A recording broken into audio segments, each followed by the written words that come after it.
یہ دلکش ڈرون نہ پائلٹ نہ واپسی، بس سیدھا جا کر ٹکرا جاتا ہے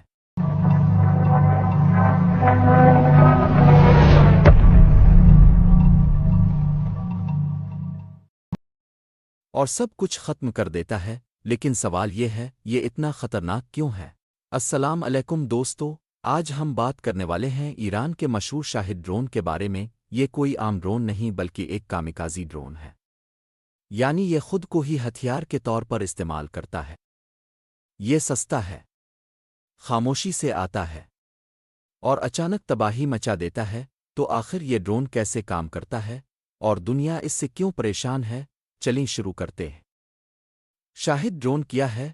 شاہد ڈرون ایک لوٹرنگ میونیشن ہے، یعنی یہ پہلے ہوا میں گھومتا رہتا ہے اور پھر ٹارگٹ ملتے ہی اٹیک کرتا ہے۔ اس کا ڈیزائن بہت سمپل ہے، ٹرائنگل شیپ ونگز اور پیچھے ایک چھوٹا سا پروپیلر۔ یہ رن وے سے نہیں بلکہ ٹراک لانچر سے لانچ کیا جاتا ہے، اور سب سے ڈینجرس بات، یہ واپس نہیں آتا، یہ صرف تباہی کے لیے بنایا گیا ہے۔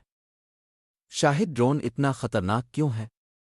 اب سوال یہ ہے کہ یہ اتنا خطرناک کیوں ہے؟ پہلی وجہ، کاسٹ۔ ایک شاہد ڈرون کی قیمت بہت کم ہوتی ہے، لیکن یہ مہنگے ایئر ڈیفنس سسٹمز کو کنفیوز کر دیتا ہے۔ دوسری وجہ، سوارم اٹیک۔ اکثر یہ ایک ساتھ کئی ڈرونز میں آتے ہیں، جس سے ڈیفنس سسٹمز اوورwhelm ہو جاتے ہیں۔ تیسری وجہ، لو فلائنگ۔ یہ زمین کے قریب اڑتا ہے، جس سے ریڈار پر پکڑنا مشکل ہو جاتا ہے، اور جب یہ ٹارگٹ کے قریب پہنچتا ہے تو سیدھا جا کر ایکسپلوڈ ہو جاتا ہے۔ شاہد ڈرون کہاں استعمال ہوا؟ یہ ڈرون مختلف کانفلکٹس میں استعمال ہو چکا ہے، خاص طور پر جنگوں میں جہاں سستی لیکن مؤثر ٹیکنالوجی کی ضرورت ہوتی ہے۔ اسے پاور سٹیشنز، ملٹری بیسز اور اہم ٹارگٹس پر استعمال کیا گیا ہے، اور کیونکہ یہ سستا ہے، اس لیے اسے بڑی تعداد میں استعمال کیا جا سکتا ہے، جو اسے اور بھی زیادہ ڈینجرس بنا دیتا ہے۔ شاہد ڈرون کام کیسے کرتا ہے؟ شاہد ڈرون جی پی ایس نیویگیشن استعمال کرتا ہے۔ اس میں ٹارگٹ پہلے سے سیٹ کیا جاتا ہے اور پھر یہ خود ہی اس ڈائریکشن میں اڑتا رہتا ہے۔ اس میں کیمراز بھی ہو سکتے ہیں، لیکن زیادہ تر یہ ہوتا ہے جب یہ ٹارگٹ کے قریب پہنچتا ہے تو یہ ڈائیو کرتا ہے اور امپیکٹ کے ساتھ ایکسپلوڈ ہو جاتا ہے، یعنی یہ ایک فلائنگ بام ہے۔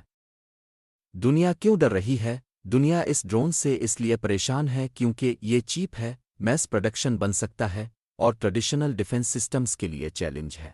اگر ایک ڈرون آئے تو اسے روکنا آسان ہے، لیکن اگر 50 ایک ساتھ آ جائیں، یہی اصل خطرہ ہے۔